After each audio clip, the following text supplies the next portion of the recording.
झालं, everything settle down. Okay. तमाम महापुरुषांना, महामातांना मी त्रिवार वंदन करतो. आजच्या कार्यक्रमाचे अध्यक्ष आदरणीय सोनटक्के सर, आमचे प्रमुख मेंटॉर, राज्याचे फार लाडके आणि अविरत काम करत असलेले IAS अधिकारी आदरणीय RK गायकवाड सर, माझे अत्यंत जवळचे स्नेही आणि आम्ही सोबत काम करत असलेले आदरणीय भीमराव वायवळ सर, आणि इथं उपस्थित विद्यार्थी आणि पालक गणो. एक तर थोडंसं कार्यक्रम उशिरा सुरू झाल्यामुळे, मलाच यायला उशीर झाल्यामुळे क्षमा असावी. उशिरा येण्याचंही थोडंसं एक कारण झालं, मला मराठवाड्यातले चालीरीती माहीत नाहीत. मी मूळचा विदर्भातला आहे आणि शिकलो पंजाबमध्ये आहे. तर आणि बरंचसं करिअर बँगलोर, दिल्ली, नोएडा, परदेशात, किंवा मग आता मागील काही 10-15 वर्षापासून मुंबई अशा ठिकाणी करिअर गेलं. काय झालं की मला घरचं जेवण म्हणून भाकरी आणि घरचं जेवण आणण्यात आलं, आणि त्यामध्ये एका भाकरीमध्ये रोल केलेली होती भाजी की काहीतरी. तर मला वाटलं हे काहीतरी रोल आहे. मी त्यातलं अर्ध काढून तसं खाल्लं. ते मला पहिल्या घासाला फार टेस्टी वाटलं, दुसऱ्या घासाला फार टेस्टी वाटलं. नंतर कळालं की हे प्रचंड तिखट आहे. मला काहीच माहिती नाही, मला वाटलं रोल आहे. तर मी रोल सारखं त्याला असं धरून ती भाकरी खाल्ली, आणि नंतर कळालं, अजूनही तुम्ही बघत असाल घाम प्रचंड आहे, कारण तो ठेचा त्या भाकरीतला होता, तो वेगळ्या पद्धतीने खायचा असतो हे मला आधी माहीत होतं, पण मला त्यावेळी लक्षात आलं नाही, त्यामुळे येण्यास थोडा उशीर झाला. कार्यक्रमाला सुरुवात करूया. तुमच्या जिल्ह्यात प्रचंड हिमतीची माणसं आहेत हे माझ्या लक्षात आलेलं आहे. तुमच्या जिल्ह्यातील रोहिणी गायकवाड नावाची, परभणीतील रोहिणी गायकवाड नावाची मुलगी ITI झालेली आहे फक्त, आणि 2 लेवल जापानीज भाषा शिकली, जपानमध्ये गेली. मला वाटते 8-9 महिने किंवा वर्षभर झालं. 20 लाखाच्या पगाराला आहे, आणि वडिलांना 60,000 ते 70,000 रुपये महिन्याचे पाठवते. काय शिकलेली मुलगी? ITI, 10वी नंतरचा ITI. बरोबर आहे. आपल्याकडे ITI झालेल्या मुलाला काय मिळतं? 8,000, 10,000, ते मिळतही नाही. काही मिळालं तर ITI झालेल्या मुलांनी अशा पद्धतीच्या करिअरचा विचार करावा का? केला पाहिजे की नाही केला पाहिजे? तिचे वडील आज या ठिकाणी कार्यक्रमाला येणार होते, पण त्यांची दुसऱ्या मुलीला जर्मनीला पाठवायचं चालले. ती 1 डिसेंबरला चालली, तिच्या विजाचं काम चालू आहे, म्हणून ते पुण्याला आहेत, त्यामुळे ते येऊ शकले नाही. सीतारामजी गायकवाड कराडला आहे सध्या. तर एक मुलगी जपानला गेली, दुसरी मुलगी इथं आली. 2 मुलींचा बाप. मुलीच मुली आहेत, एकीला जपानला पाठवतो आणि एकीला जर्मनीला पाठवतो. म्हणजे मुलीची काय हिंमत आणि बापाची काय हिंमत बघा. हे तुमच्या जिल्ह्याचं मला फार, म्हणजे हा जिल्हा किती हिमतीचा, इथली माणसं कशा पद्धतीचा वेगळा विचार करतात करिअरच्या दृष्टीने, हे याची मला प्रत्यक्ष प्रचिती आलेली. तर सॉरी माफ करा. आपल्या जिल्ह्याचे सहाय्यक आयुक्त राजीवजी येडके साहेब यांचं मी स्वतःच्या ठिकाणी स्वागत करतो. आपलं या ठिकाणी स्वागत आहे. सर्वांनी टाळ्या वाजवून स्वागत करावं.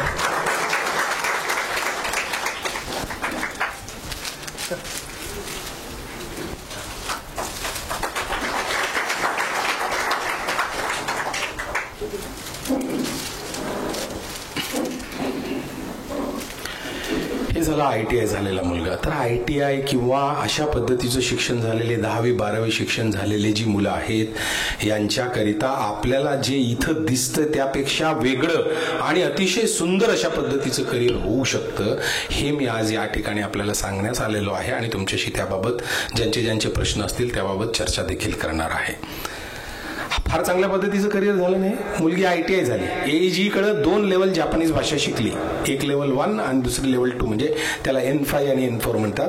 जपानमध्ये प्लेस्ड आहे, पगार 20 लाख आहे, महिन्याला 70,000 रुपये सेव्ह करून इकडे पाठवते. बरोबर आहे, चांगलं आहे.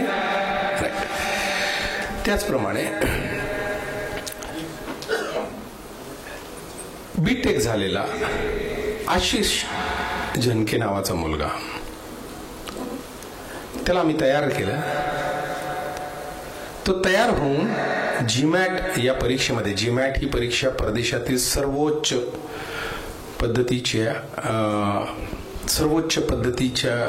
लेवलचे जे विद्यापीठ आहे तिथे ऍडमिशन करिता लागते.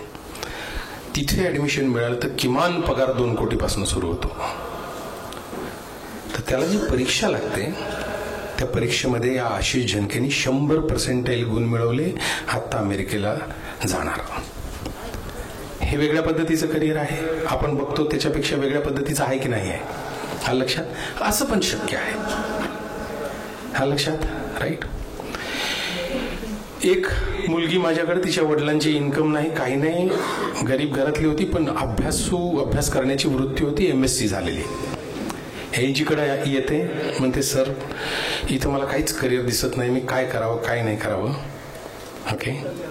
तर जगातल्या 33व्या नंबरची रँक असलेल्या मँचेस्टर विद्यापीठामध्ये AG तिला ऍडमिशन PhD साठी करून देतं आणि तिचं सगळं स्कॉलरशिप आणि हा सगळा खर्च गव्हर्नमेंट करतं. जवळजवळ 1.5 ते 2 कोटी रुपयाचा खर्च गव्हर्नमेंट करणार आणि ती मुलगी मँचेस्टर UK या ठिकाणून PhD करणार.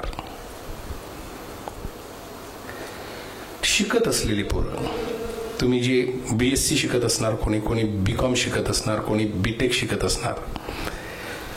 आपल्याकडे पॅटर्न कसं झालेलं आहे की आपण BSc करतो, BCom करतो किंवा BBA करतो, BTech करतो, त्याच्यानंतर MBA करतो, त्याच्यानंतर MSc करतो. हा एक पॅटर्न झालेलं आहे. असं नाही की आपल्याला MSc करण्याची गरज आहे म्हणून आपण MSc करू लागलो. आपल्याला काय MSc करू, आता BSc झाले तर काय करू, नोकरी नाही ना, चला ना MSc करून घेऊ, असंच होऊ लागलंय. BBA झालं तर काय करू, काय नाही, चला MBA करूया, असाच प्रकार होऊ लागलाय. हा लक्षात. आपल्याकडं बॅचलर्स म्हणजे BSc, BBA, MBA हे सगळे, BBA, BSc, BCom, BTech हे झाल्यानंतर देखील आपल्याकडं आपल्या देशामध्ये, राज्यामध्ये बेरोजगारीचं चित्र दिसतं. भोवसभोवताली पोरं, पालक चिंतित आहेत, बाप चिंतित आहे, अरे इंजिनिअरिंग तर शिकवलं, एवढा खर्च केला, इकडे पाठवलं, आता नोकरी नाही तर काय करावं. त्या पोराला काही कळत नाही आहे नेमकं काय केलं पाहिजे बा. आता BTech झालं, इकडे झालं, किंवा BE झाला, किंवा BSc झाला, आता काय करावं, MSc झाला, आता काय करावं, काही कळत नाहीये. आणि छोट्या मोठ्या प्रकारातलं काहीतरी, पहिलं तर स्पर्धा परीक्षांमध्ये 5-5, 6-6 वर्ष चाललीत, बरोबर आहे. त्याच्यातूनही गव्हर्नमेंट देऊन नोकऱ्या किती देणार आहे. गव्हर्नमेंट देऊन नोकऱ्या देत नाहीत, देऊ शकत नाही. सगळ्यांना नोकऱ्या कशा देऊ शकणार. सगळेच माणसं गव्हर्नमेंट सर्वंट झाले तर मग सेवा तरी कोणाची करायची, बरोबर आहे. तेवढ्या नोकऱ्या गव्हर्नमेंट जनरेट करू शकत नाही. आणि भारतातल्या बाकी मग प्रायव्हेट क्षेत्र जे आहे, प्रायव्हेट क्षेत्रामध्ये 2 प्रकारातले प्रायव्हेट क्षेत्र आहेत. एक साधं सुधं प्रायव्हेट क्षेत्र आणि दुसरं कॉर्पोरेट प्रकारातील प्रायव्हेट क्षेत्र, बरोबर आहे. साध्या सुध्या कॉर्पोरेट क्षेत्रामध्ये कोणी 5,000ला कामाला आहे, कोणी 6,000ला आहे, कोणी CA कडे 3,000ला आहे, कोणी कुठं 7,000ला आहे, कोणी 10,000ला आहे. मग 2, 4, 5 वर्ष, 10 वर्ष झाली की तो माणूस 18,000, 20,000, 25,000 पगाराला आहे. आणि कॉर्पोरेट हे एक वेगळ्या पद्धतीचं क्षेत्र आहे. कॉर्पोरेटमध्ये पॅकेजेस पासून सुरुवात होते. 5 लाख, 6 लाख, 10 लाख, 15 लाख, 20 लाख अशा पद्धतीचे हे कॉर्पोरेट वेगळे क्षेत्र आहे. आता सर्वसामान्य माणूस जो आहे महाराष्ट्रातील, ओके, जो अनगाइडेड आहे, म्हणजे ज्याला मार्गदर्शन नाही, ओके, तर तो मुलगा त्याचं शिक्षण झाल्यानंतर कुठल्या क्षेत्रामध्ये चाललाय, साधारणतः साध्या प्रायव्हेट क्षेत्रामध्ये चाललाय. कॉर्पोरेटमध्ये जात असताना बऱ्याचशा गोष्टींच्या अडचणी येऊ लागल्यात त्यांना. एक तर लँग्वेजची अडचण येते, आपलं थोडंसं मराठी, आणि त्याच्यानंतर ते कॉर्पोरेटवाले निवड इंग्लिशच मागतात. आपल्यालाच भीती वाटते तुम्हाला, म्हणजे गावाकडच्या पोरांना, अरे इंटरव्ह्यू कसा द्यावा, हे कसं करावं. कॉर्पोरेट देखील तेच बघतात. हा पोरगा कॉर्पोरेटपर्यंत पोहोचत नाही, ते कॉर्पोरेट ह्याच्यापर्यंत पोहोचत नाही, राईट. मग अशा मुलांनी नेमकं काय केलं पाहिजे, तर अशा मुलांसाठी देखील वेगळ्या पद्धतीचे ऑप्शन्स आपल्या देशात आणि परदेशात आहेत. आता लक्षात घ्या, मुलांना जॉब का मिळत नाही किंवा इंटर्नशिप्स का मिळत नाहीयेत. या उलट जे प्रगत देश आहेत त्या प्रगत देशांमध्ये बऱ्यापैकी जॉब्स अवेलेबल आहेत म्हणजे मिळतात देखील मुलांना, ओके. तर जॉब्स का मिळत नाही इथं असलेले जे ग्रॅज्युएशन करत असलेले मुलं ज्यांचं शिक्षण सुरू आहे किंवा ते पालकांनी ऐकावं ज्यांची मुलं शिकत आहेत. नीट हा विषय नीट समजून घ्या. समजा आम्ही इथे 2 मुलांचा इंटरव्ह्यू घ्या. आम्हाला एक माणूस हायर करायचा आहे, म्हणजे नोकरीला कामाला ठेवायचा आहे. 2 मुलं आले इथं किंवा 2 मुली आल्या, दोघांचे बायोडेटा आले. इंटरव्ह्यू घेतला आम्ही. पहिला मुलगा म्हणतो, सर मी BE केलेलं आहे, मला 65% मार्क्स आहेत किंवा 70% मार्क्स आहेत, मला 12वीला एवढे मार्क्स होते, मला 10वीला एवढे मार्क्स आहेत, मला वाचनाची आवड आहे किंवा काही छंद आहेत आणि मला नोकरी द्या. हा मुलगा क्रमांक 1 म्हणतो. असं दे, माझा फ्लो तोडतो तू, आता इथं फिरूच नको तू अजिबात. ओके. पहिला मुलगा काय म्हणतो, सर मी BE केलेलं आहे, मला 65 का 70% मार्क आहेत, मला अमुक अमुक फील्डमध्ये केलेलं आहे, मेकॅनिकलमध्ये किंवा कम्प्युटरमध्ये जे काही आहे ते. त्याच्यानंतर मला 12वीला एवढे मार्क्स आहेत, 10वीला एवढे मार्क्स आहेत, मला XYZ गोष्टी येतात, तुम्ही मला नोकरी द्या. असा एक मुलगा म्हणतो. मुलगा क्रमांक 2 आला आणि मुलगा क्रमांक 2 म्हणतो, सर मी BE केलेलं आहे, मला 65 का 70% मार्क्स आहेत आणि मी 4 रिसर्च पेपर लिहिलेले आहेत, पब्लिश झालेले आहेत सर. हा रेफरन्स हे बघा, तुम्ही चेक करा. तो म्हणतो, सर मी 10 इंडस्ट्री प्रोजेक्ट्सवरती काम केलेलं आहे, रिअल टाइम इंडस्ट्री प्रोजेक्ट्सवरती काम केलेलं आहे. प्रोजेक्ट नंबर 1 ॲमेझॉनच्या डेटावरती काम केलेलं आहे, प्रोजेक्ट नंबर 2 मारुतीच्या याच्यावरती हे राहिला रिझल्ट, हे काम केलं, हे माझा उद्देश होता, हा रिझल्ट राहिला. प्रोजेक्ट नंबर 3 असा असा, प्रोजेक्ट नंबर 4 असा असा, असं काहीतरी सांगतोय.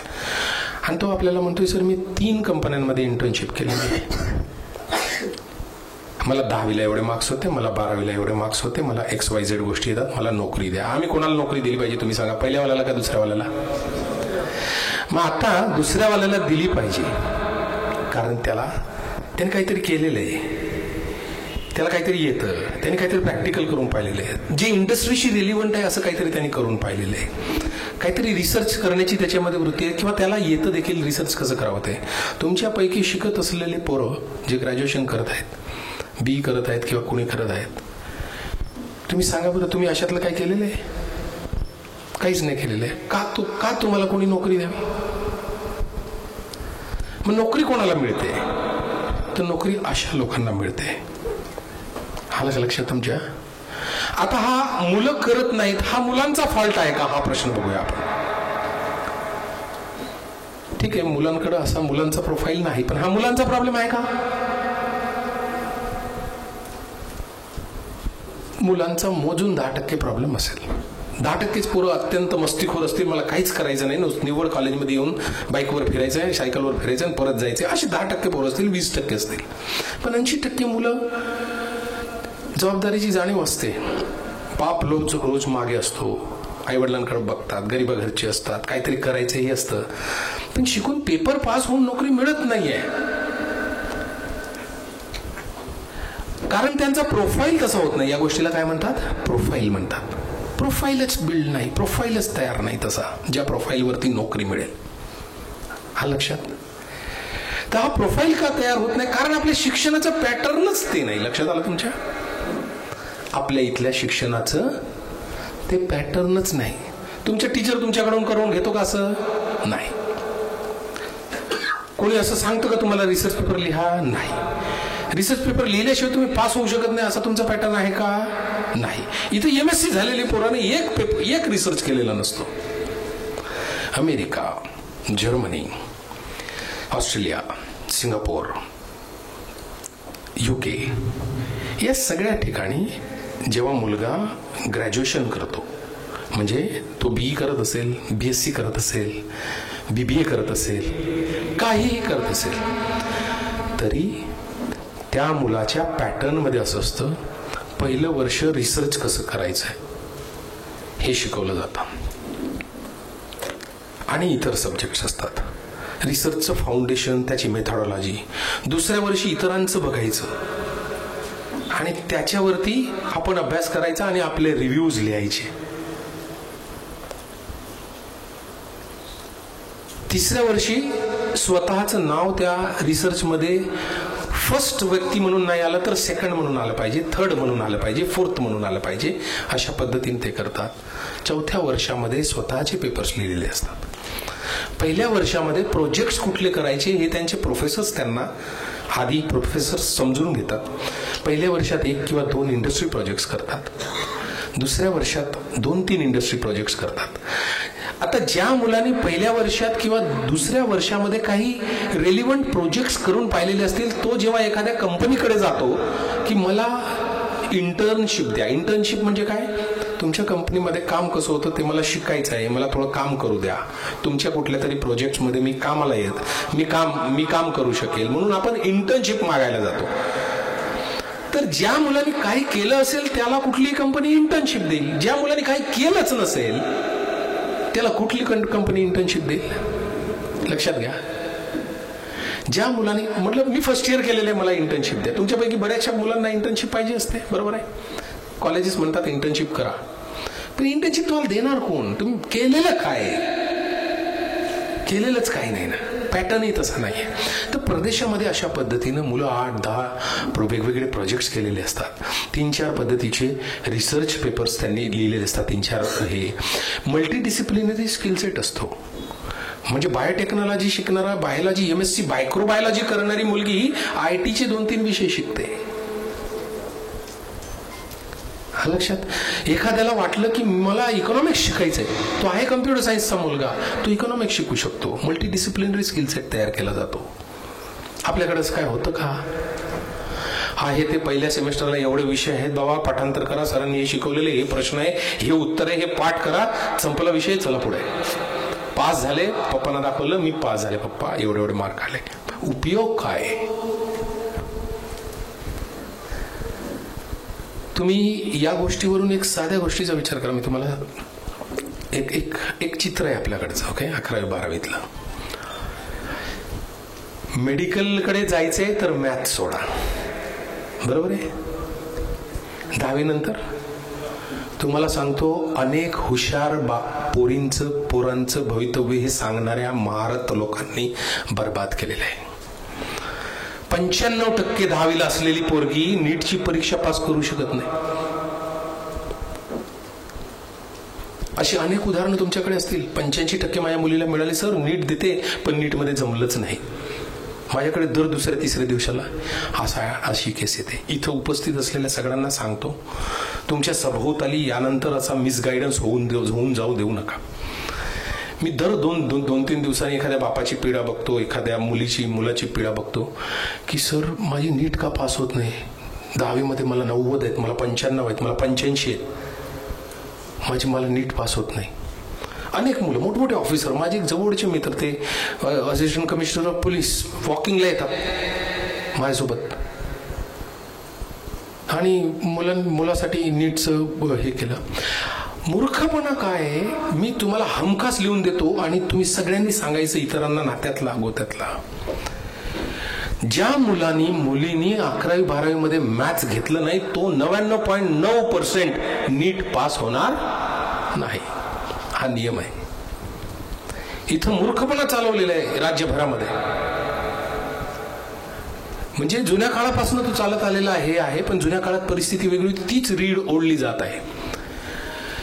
लक्षात घ्या, फिजिक्स हा पेपर 90% मॅथ्स असतो 11वी-12वीचा नीटचा, आणि 11वी-12वीचं मॅथ्स फिजिक्स मध्ये लागतं. आणि ज्या मुलांनी 11वी-12वी घेतलीच नसेल, तो मुलगा फिजिक्स पास होऊ शकेल का? मग ती मुलगी 95% मुलगी फिजिक्स सोडवण्याची 100 वेळा प्रयत्न करते, जमतच नाही. ती फ्रस्ट्रेट होते. तिला शेवटी हा विश्वास होतो की बाबा मला 10वीत जे 90 आले किंवा 80 आले किंवा 95 आले ते असेच आले असतील, माझ्यामध्ये काही लेवलच नाही. अशा पद्धतीची तिची स्वतःची धारणा होते.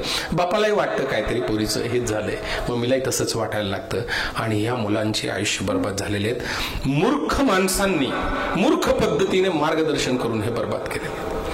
माझा अत्यंत जवळचा मित्र नागपूरचा, सिंधी समाजातील, आम्ही एका खोलीत राहिलोय काम करत असताना, आणि हे आणि ते. त्याच्या मुलीला आत्ता ती 12वीत आहे. तर ती 10वी झाल्यानंतर तिला मी सांगितलं, ती म्हणे मला मेडिकल हे करायचं आहे. ते सगळे आम्ही हे चेक केलं. ओके, तास दीड तासाचं डिस्कशन झालं. I said okay, you want to go for medical? Okay, go for medical. तिच्या बापाचा वेगळा व्यू होता, यार असं करावं का तसं करावं काय. सी शी लाईक्स आणि तिला ते प्रोफेशन आवडते, त्याच्यामुळे ती जास्त चांगलं करेल. Let her go for that profession, put her into this. मग आकाश नावाचे क्लासेस असतात, बायजूज म्हणायच्या आधी, त्या क्लासमध्ये त्यांनी तिला टाकलं.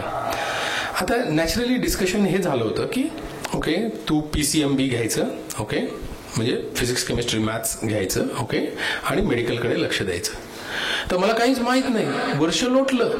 वर्ष लोटल्यानंतर आत्ताच्या या मागच्या म्हणजे या समरमध्ये मी नागपूरला गेलो.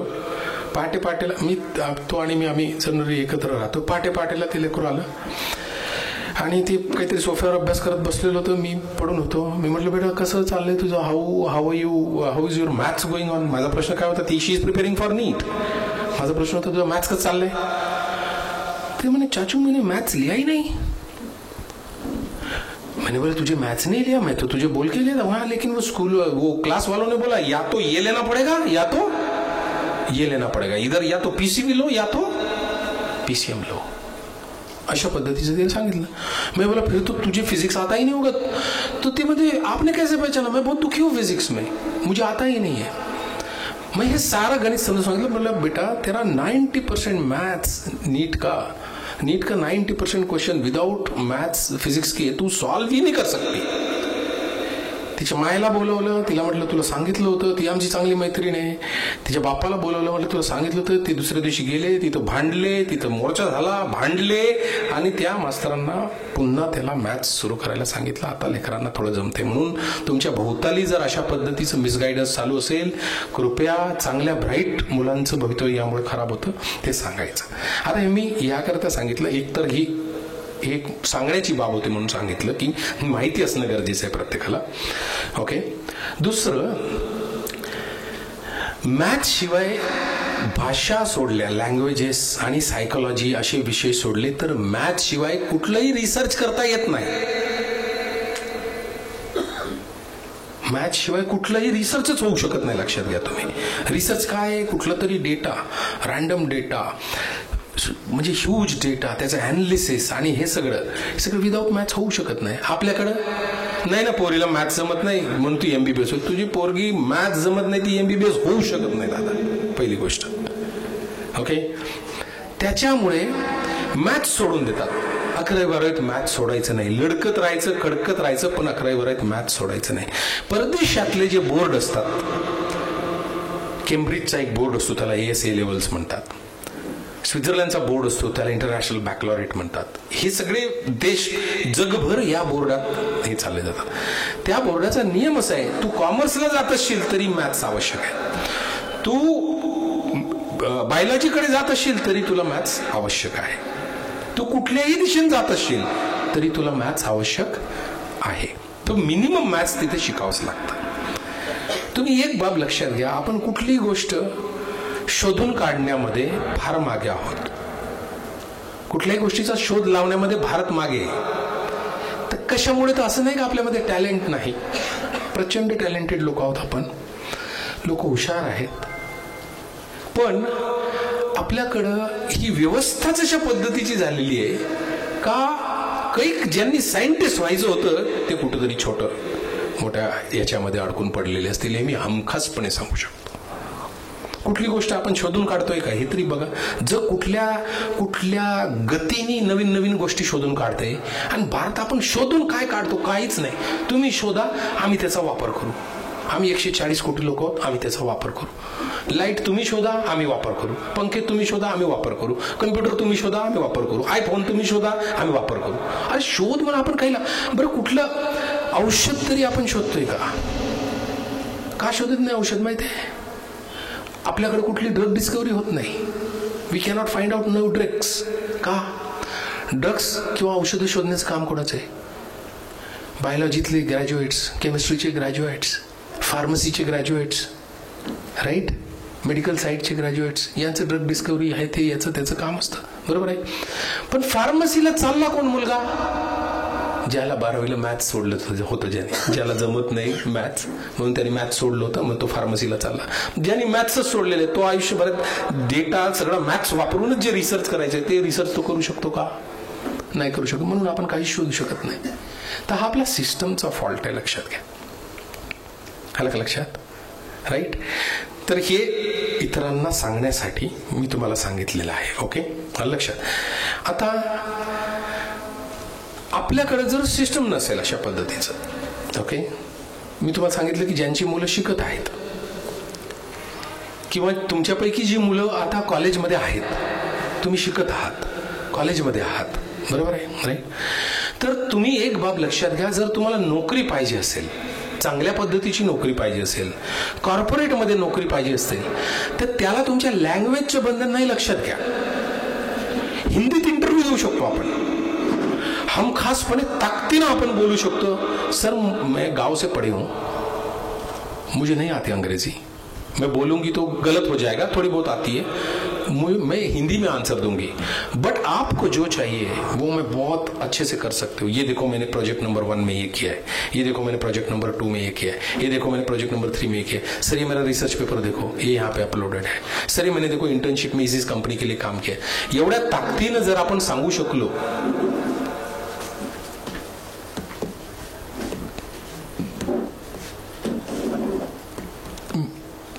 माझा फ्लोर तुटतो सर, आपण नंतर घेऊया. ओके, प्लीज नंतर करू. बसून घ्या सर, प्लीज. येस. जर ही मुलगी इंटरव्ह्यूवरला सांगू शकली, I am not good at English language, but I know lot of things that your company wants. You ask me the question, I am ready to answer, but I will answer it in Hindi. I am not good in English. पण ताकदीनं तुझ्या कंपनीला जे पाहिजे ते मी करू शकते.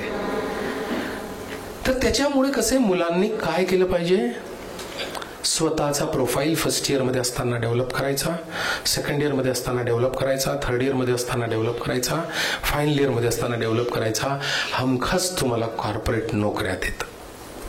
परदेशामध्ये जी माणसं बॅचलर्स झालेली असतात त्यांच्यामध्ये, बॅचलर्स म्हणजे ग्रॅज्युएशन, त्या माणसांमध्ये प्रगत देशांमध्ये अनएम्प्लॉयमेंटचा दर हा प्रचंड कमी आहे, बेरोजगारीचा दर नाही. हा लक्षात, कारण त्यांची माणसं प्रोडक्टिव्ह आहेत, त्या माणसांना तिथे प्रॅक्टिकल काम येतं. उलट त्यांना माणसं कमी पडतात,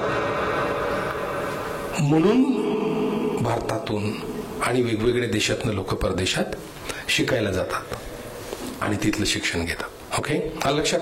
हे झालं शिकणाऱ्या, आता शिकणाऱ्या पोरांसाठी काय काय केलं पाहिजे. ओके, तिसरं आपल्याकडे एक लॉट आहे. ओके, तो लॉट आहे की ज्यांचं शिक्षण झालेलं आहे किंवा जे फायनल इयरमध्ये आहेत.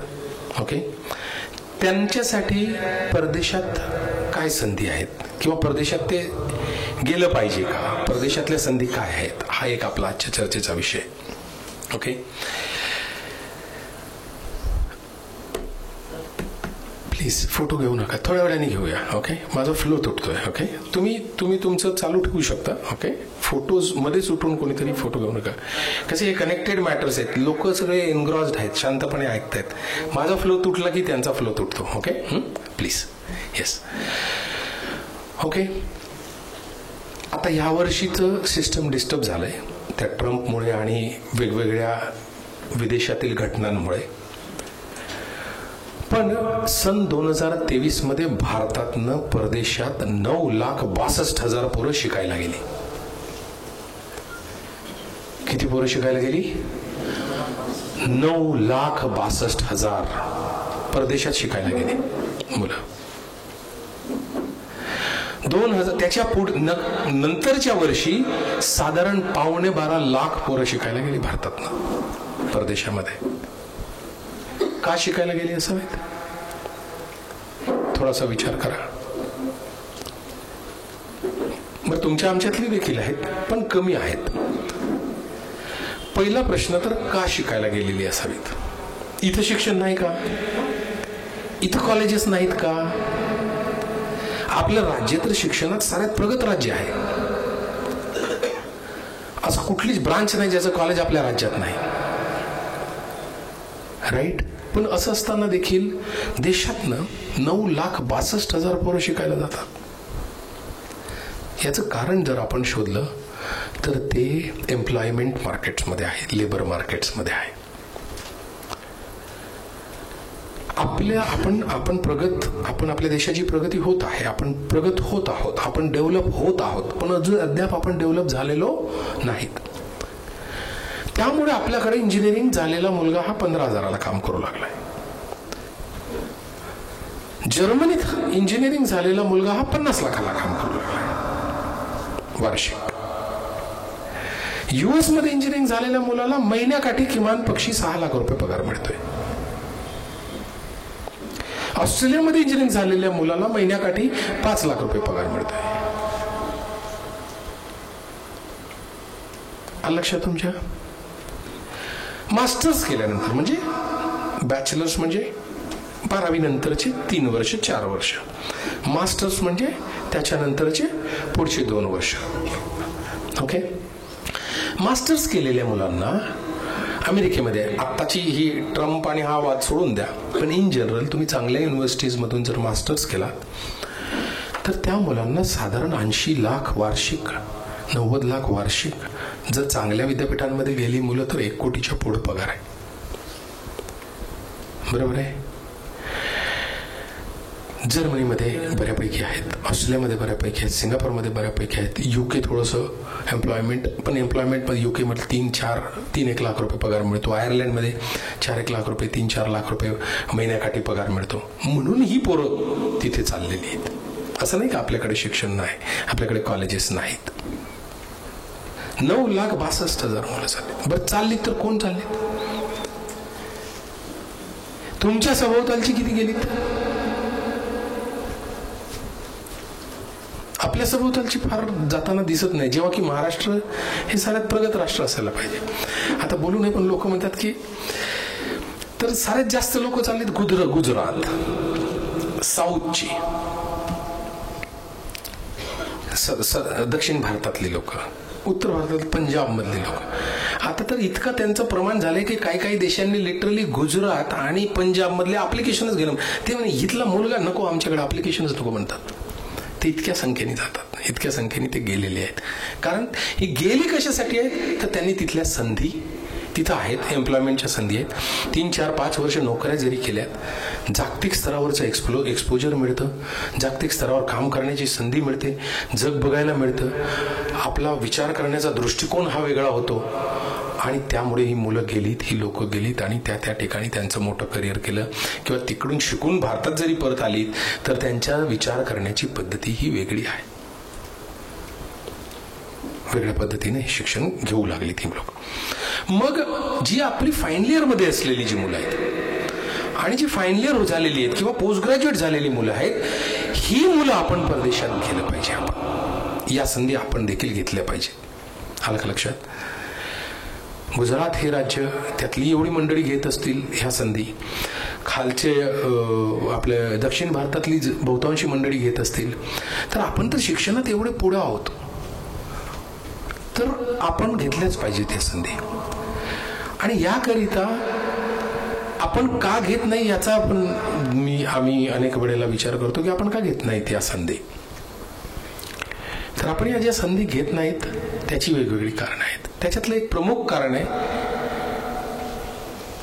बापाला वाटतं यार 5-50 लाख रुपये, 40-50 लाख रुपये लागतील, 1 कोटी रुपये लागतील, कुठून आणायचे हे बापाला वाटतं. हा महाराष्ट्रातला पालक तसं पाहू गेलं तर फार हे आहे, कारण शिक्षण खरं पाहू गेलं तर आपल्या राज्यातच या देशाचं शिक्षण या राज्यातच सुरू झालेलं आहे. महात्मा फुलेंनीच सुरू केलेलं आहे. बरोबर आहे. शाहू महाराजांनी, तुम्हाला माहिती आहे, अख्ख्या मुंबई प्रांताचं बजेट 90,000 रुपये होतं शिक्षणाचं, आणि एकट्या कोल्हापूरचं 1,11,000 रुपये होतं त्या काळात. म्हणजे शिक्षणाची महाराष्ट्र ही इथं शिक्षणाचं साऱ्यात मोठं हे आहे. परंतु तरी आपला बाप इथं थांबतो, मग आपला पोरगही तेच विचार करतं. काय विचार करतं? माझे पप्पा कुठून आणतील? नाही आहेत. मग त्याची मित्रमंडळी कोणी जात जरी असले तरी तो विषय काढत नाही. बाप देखील त्याची इच्छा दाबून ठेवतो. पण असं नाही की त्याच्यामध्ये पाठवण्याची ही नाही. जसं सीताराम गायकवाड, तुमच्या परभणी जिल्ह्यातलं सीताराम गायकवाड, एका मुलीला 20 वर्षाची मुलगी ना, ITI झालेली, तिला एकीला जपानमध्ये पाठवतो, दुसरीला जर्मनीमध्ये पाठवतो, अशा पद्धतीचा बाब महाराष्ट्रात आहे, बरोबर आहे. परंतु आता हा माहितीचा अभाव आहे, लक्षात घ्या. आलं का लक्षात? लागतो परदेशात जायला, शिकायला खर्च लागतो, पण त्याच्यात 2-3 बाबी आहेत. काही विद्यार्थ्यांचं शिक्षण मोफत होऊ शकतं. जसं मी मगाशी तुम्हाला सांगितलं, तिचं नाव माझ्या लक्षात येत नाही, काहीतरी साबळे, साक्षी साबळे की काहीतरी नाव. 1.5 कोटी रुपयाचा खर्च शासन करतंय संपूर्ण. आपल्या राज्याची मराठा समाजाकरिता शिष्यवृत्ती आहे परदेशात शिकण्याची, आपल्या राज्याची ओबीसी समाजाकरिता शिष्यवृत्ती आहे, आपल्या राज्याची मायनॉरिटीज करिता शिष्यवृत्ती आहे, आपल्या राज्याची ओपन विद्यार्थ्यांकरिता शिष्यवृत्ती आहे परदेशात शिकण्याची, आपल्या राज्याची एससी विद्यार्थ्यांकरिता आहे, आपल्या राज्याची एसटी विद्यार्थ्यांकरिता देखील शिष्यवृत्ती आहे. त्याला काही नियम आहेत. ते नियम जर आपण त्या नियमात जर बसलो तर तुम्हाला सांगतो, संपूर्ण खर्च 50 लाख हो, 1 कोटी हो, 1.5 कोटी हो का 2 कोटी हो, साराचा सारा खर्च गव्हर्नमेंट करतं. प्रॉब्लेम असा आहे, माहितीच नाही. मराठा समाजामध्ये माहितीच नाही, ओबीसी समाजामध्ये माहितीच नाही, एससी समाजामध्ये, कारण ही योजनाच त्यांनी काढली मूळ अनेक वर्ष आधी साहेबांनीच काढली, म्हणून एससीची जातात दरवर्षाकाठी. बाकीच्या समाजामध्ये अजून जागरूकता नाही. इथे असलेले ओबीसी बांधव, मराठा बांधव, ओपन मधील बांधव, एसटी मधील बांधव, कृपया तुमच्या सभोवताली ही माहिती पसरवा. आपण आपले लेकर देखील पाठवू शकतो. ओके, हे झालं शिष्यवृत्तीचं. आता जे लोक शिष्यवृत्तीत बसत नाही, शिष्यवृत्तीला इन्कमची अट असते, पण जे लोक शिष्यवृत्तीत बसत नाही अशा बापाला देखील घाबरण्याचं कारण नाही. असा बाप देखील पाठवू शकतो आपल्या मुलांना. माहितीचा अभाव आहे. कुठलाही बाप जो 5-6 लाख रुपये खर्च करण्याची, ज्याची 5-6 लाख रुपयाचा खर्च करण्याची ज्याची परिस्थिती आहे, तो आपल्या मुलाला परदेशात पाठवू शकतो. 50-60 लाख रुपयाचा खर्च येतो, 1 कोटीचा खर्च येतो, तो कमी करता येतो, तो खाली आणता येतो, त्याला वेगळ्या पद्धतीने मॅनेज करता येतं आणि आपले लेकर परदेशात जाऊन शिकू शकतात. लक्षात, 9,62,000 चाललीत, त्याच्यात आपली वाढली पाहिजेत महाराष्ट्रीय म्हणवणारी माणसं, गेली पाहिजेत महाराष्ट्रातली पोरं. आलं का लक्षात? राईट. या महाराष्ट्रात देखील सुबत्ता येते. तुम्ही गुजरातात, मी तर गेलो नाही गुजरातेत फार, पण गुजरातेतली बरीच माणसं परदेशात असल्यामुळे गुजरातेत एक वेगळी सुबत्ता आहे. बघा, गावागावात जाऊन बघा, मोठमोठी घरं.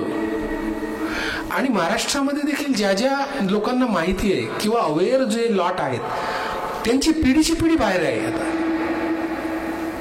इथं रिटायर असलेली फक्त माणसं आहेत, जी येऊन जाऊन राहतात. 4 महिने मुलाकडं तिकडे राहतील, कोणी ऑस्ट्रेलियात राहते, कोणी अमेरिकेत राहते, मग इकडे 2-4 महिने फिरायला येतं. अशा पद्धतीचे आहेत. तर सर्वसाधारण माणूस देखील आपण परदेशात संधी आहेत तर त्या आपण प्राप्त करू शकतो. आणि यासाठी एजी तुम्हाला मदत करतं, मार्गदर्शन करतं, प्रक्रिया करून देतं, सगळ्याच गोष्टी एजी करतं. साधारणतः तुम्हाला सांगतो, दर महिन्याला आम्ही ऑनलाईन सेमिनार घेतो, विविध विषयावर विद्यार्थ्यांना मार्गदर्शन. राज्यभरातनं 1000-1500 लोक जॉईन करतात. 40,000 पोरं आणि पालकांना आम्ही मार्गदर्शन केलेलं आहे आतापर्यंत. आदरणीय आर के गायकवाड सर असतात, मी असतो, आणि आम्ही ऑनलाईन मार्गदर्शन करतो. यावेळी आमचे भीमराव वायवड साहेब, नाही साहेब, हे परभणीत माझ्या इथल्या माणसांसाठी तुम्हाला यावंच लागतं. आम्ही, कारण एवढा प्रवास करून मार्गदर्शन करायला जा प्रत्येक जिल्ह्यामध्ये, हे कठीण काम आहे. पण भीमराव वायवड नाही म्हटलं, इथे आपल्याला करायचंच आहे कार्यक्रम. भीमराव वायवड साहेबांनी हे मागे लागल्यामुळे आम्ही आपला वेळ काढून इथं या ठिकाणी येऊन म्हटलं, चला इथल्या पालकांना आणि विद्यार्थ्यांशी आपण हे करूया.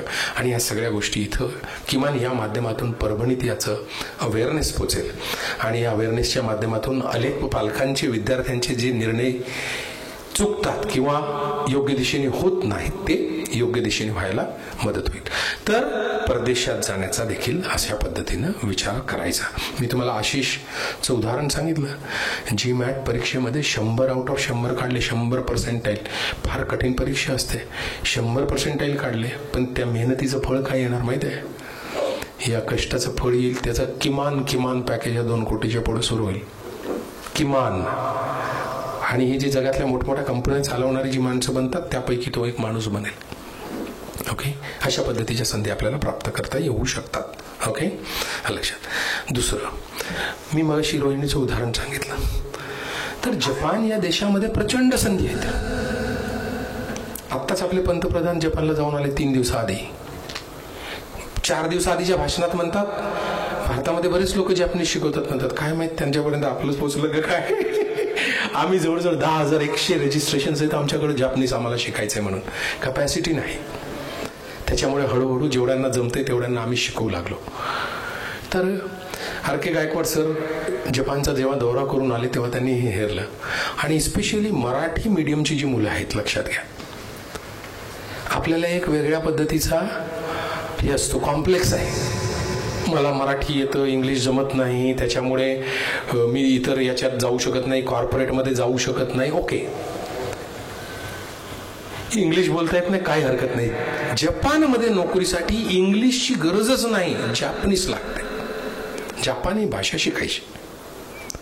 जी मुलं जपानीज भाषा शिकतील, त्याच्या 3 लेवल 4 लेवल ज्या मुलांनी शिकल्यात त्या मुलांना जपानमध्ये नोकऱ्या मिळतात.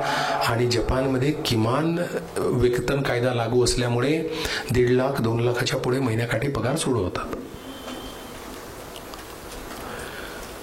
तर लँग्वेज आली पाहिजे. मग आम्ही लँग्वेजच्या AEG महाराष्ट्राच्या माध्यमातून आपल्या पोरांना लँग्वेज शिकवण्याचा प्रयत्न केला. एस्पेशली जी मराठी मीडियममधून शिकून जी मुलं अशा भावनेत आहेत की आता माझ्याकडं फार काही करिअरचे मार्ग नाहीत, तर त्या मुलांनी तरी किमान पक्षी ही जॅपनीज भाषा ज्या आहे हे त्या आम्ही सुरू केलेलं आहे. अनेक वर्षापासून सुरू आहे. 10,100 पोरांचे रजिस्ट्रेशन आलेले होते. 1,201 पोरं शिकवून काढलेली आहेत.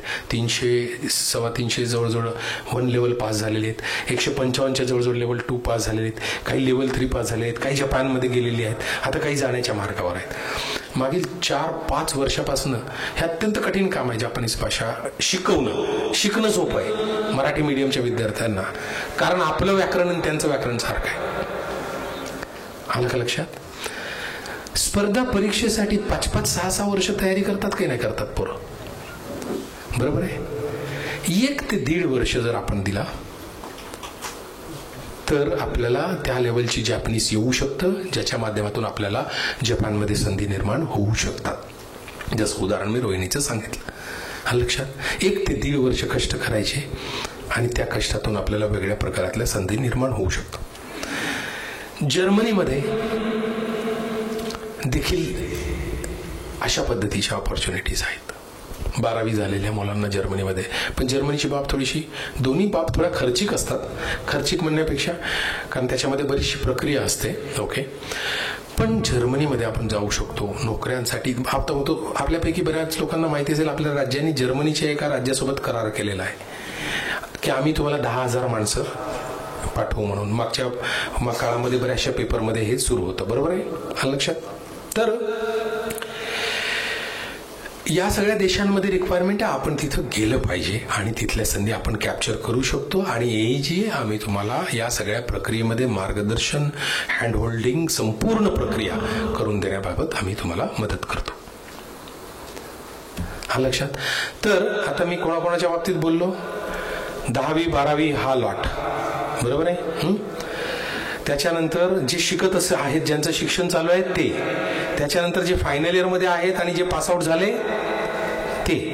ओके, परदेशी शिक्षणाच्या बाबतीत आपण या संदर्भात बोललो. Okay, right. आणि त्याच्यानंतर हे जॅपनीज करिता आपला मराठी मीडियममधून शिकलेला हा जो मुलगा आहे किंवा इन जनरल कोणी पण मुलगा, ओके, त्यांच्यासाठी देखील या अशा पद्धतीच्या संधी आहेत. बाकी वर्किंग प्रोफेशनल्स करिता देखील AEG वेगळ्या पद्धतीनं काम करतं, ते आता मला इथे सांगण्याची हे नाही. पण आता एक शेवटचा मुद्दा अजून सांगतो आणि त्याच्यानंतर मग आपण मान्यवरांची जेव्हा मार्गदर्शन होईल त्यानंतर मी प्रत्येकाचे प्रश्न, मी आणि गायकवाड सर तुमच्यापैकी प्रत्येकाचे प्रश्न घेणार आहोत, पालकांचे आणि विद्यार्थ्यांचे. तुम्हाला जो प्रश्न विचारायचे तुमच्याकडे, मी काय करू पासनं, मी काय नाही केलं पाहिजे पासनं, माझ्यासाठी काय संधी आहेत पासनं, हे सगळं आपण चर्चा करूया. Okay, right. आता एक शेवटचं सांगतो तुम्हाला. ओके, 12वी झालेली जी मुलं आहेत, ओके, त्यांच्यासाठी आम्ही एक फार सुंदर सिस्टम निर्माण केलं. आपल्याकडं आपल्या राज्यामध्ये इंजिनिअरिंग करण्याकरिता 330च्या वर कॉलेजेस आहेत. राईट, इंजिनिअरिंगचे कॉलेज आपल्या राज्यामध्ये. ओके, परंतु कॅम्पस इंटरव्ह्यू म्हणजे कॅम्पस प्लेसमेंट्स हे फार कमी कॉलेजेसमधनं मिळतात आपल्या राज्यामध्ये. VJTI, COEP, वालचंद सांगली, सरदार पटेल अशी काही मोजकी काही government college, Amravati government college Aurangabad अशी काही मोजकी कॉलेजेस सोडली, 15 कॉलेजेस सोडली तर इतर ह्याच्यातनं कॅम्पस मिळत नाहीत. तर ज्या ज्या पालकांना शक्य आहे अशा पालकांना मी आवाहन करतो की तुम्ही 12वी नंतरचंच शिक्षण तुम्ही परदेशात पाठवू शकता ज्यांना शक्य आहे. दक्षिण बॉम्बे म्हणजे साऊथ बॉम्बे, हा बॉम्बेमध्ये साऊथ बॉम्बे, बॉम्बेमध्ये सगळ्यात श्रीमंत माणसं म्हणजे साऊथ बॉम्बे हा प्रकार असतो बघा. तर तिथली बहुतांश पिढी ही ग्रॅज्युएशनलाच बाहेर जाते. ओके, आता किती पैसेवाले लोक आहेत, पण सर्वसाधारण पालक देखील पाठवू शकतो अशा पद्धतीची आम्ही एक व्यवस्था केलेली आहे. ती व्यवस्था आम्ही केलेली की पालकांच्या आवाक्यात यावा, खर्च आवाक्यात यावा. Okay, right. तर ज्या पालकाची इन्कम साधारण 60, 70, 80 हजार रुपये घराची इन्कम महिन्याला आहे अशा पालकांची मुलं आम्ही परदेशात ग्रॅज्युएशनलाच पाठवू शकतो. त्या बापाचे मोजून 5-6 लाख रुपयेच खर्च होतात आणि मुलं तिकडे परदेशात जाऊन ग्रॅज्युएशन करू शकतात. आणि ग्रॅज्युएशन जर परदेशातनं केलं तर ते पोरगं हमखास जगामध्ये कुठेही एम्प्लॉयबल असतं, ते उपाशी मरत नाही, त्याला नोकरी मिळतेच मिळते. कारण मी तुम्हाला मगाशीच सांगितलं, तिथून ग्रॅज्युएशन झालेली पोरं ग्रॅज्युएट होता होता 4 रिसर्च पेपर लिहिलेली असतात, 8-10 इंडस्ट्री पेपर्स केलेले असतात, 3-4 इंटर्नशिप्स केलेली असतात. राईट, मल्टीडिसिप्लिनरी स्किल सेट असतो, जगात कुठेही एम्प्लॉयबल असतात. तर ती देखील आम्ही एक केलेलं आहे. आणि त्याला कॉस्ट कमी करण्यासाठी आम्ही एक वेगळ्या पद्धतीचे काही मार्ग केलेले आहेत. आम्ही आमच्या हैदराबादला एका अमेरिकन युनिव्हर्सिटीचा आम्ही कॅम्पस सेटअप केलेला आहे, सॅटेलाइट कॅम्पस हायटेक सिटीमध्ये. म्हणजे हैदराबादला जिथे सगळ्या Google, Microsoft, bank of America, Morgan Stanley या सगळ्या कंपन्या आहेत त्या ठिकाणी. ओके, हायटेक सिटीमध्ये. तर आम्ही अशा पद्धतीची कॉस्ट कमी करण्याच्या अँगलनी प्लस पालकाला परवडेल, मुलांना छोटी छोटी असतात जमेल अशा अँगलने आम्ही फर्स्ट इयरला मुलं हैदराबाद कॅम्पसमध्ये शिकवून पुढच्या वर्षापासून मग तिकडे पाठवायची. आणि फर्स्ट इयरला हैदराबाद कॅम्पस जे आहे ते आमचं अमेरिकेच्या सॅन फ्रान्सिस्कोच्या युनिव्हर्सिटीचं आमचं कॅम्पस आहे आणि त्या ठिकाणून आम्ही ते पुढे मुलं हे केलेली आहेत. तर बापाचे मोजून 5-6 लाख रुपये खर्च होतात तर मुलं परदेशात जाऊ शकतात. अशा पद्धतीची देखील यंत्रणा आम्ही केलेली आहे. ती यंत्रणा करण्यामागे आमचा एक वेगळा हे आहे, एक तर परवडावं असं करावं हे एक आहेच आहे, पण त्याचबरोबर आपली मुलं ग्रॅज्युएशन लेवलला जास्तीत जास्त मुलं परदेशात गेली पाहिजेत हा आमचा उद्देश आहे. कारण लक्षात घ्या, इलॉन मस्क ही, बिल गेट्स ही सगळी मोठमोठी जगातली जी मंडळी आहेत ही तिथं ग्रॅज्युएशन करत असतानाच रिसर्च करता करता त्यांनी मायक्रोसॉफ्टचं विंडोज शोधून काढलंय, डॉस शोधून काढलंय. आलं का लक्षात? आज नाही झालं तर आज आम्ही फाउंडेशन टाकतो, मी आर के गायकवाड सर आणि भीमराव वायवळ आमच्यासारखी मंडळी, आज आम्ही फाउंडेशन टाकतो.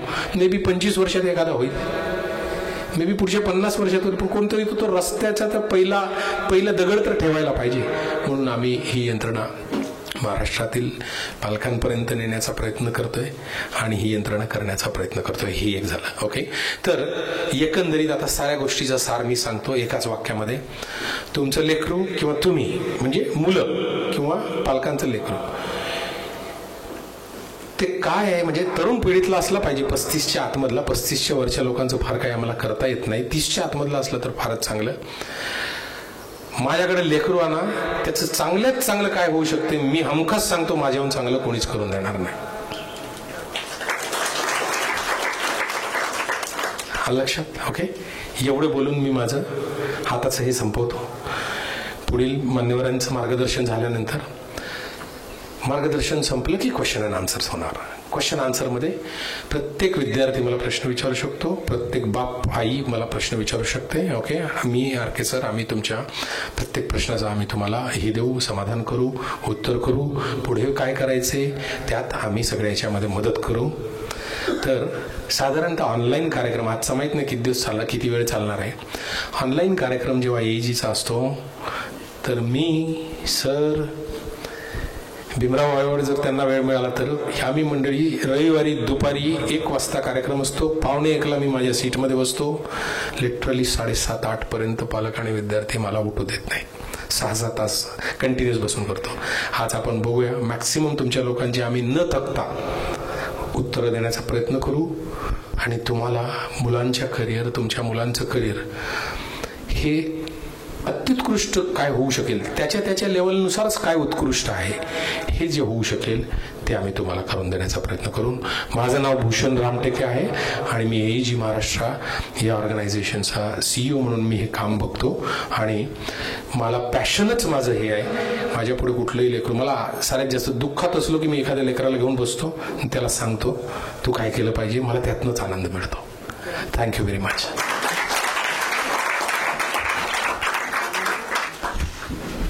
धन्यवाद भूषण सर. किती माझ्याकडे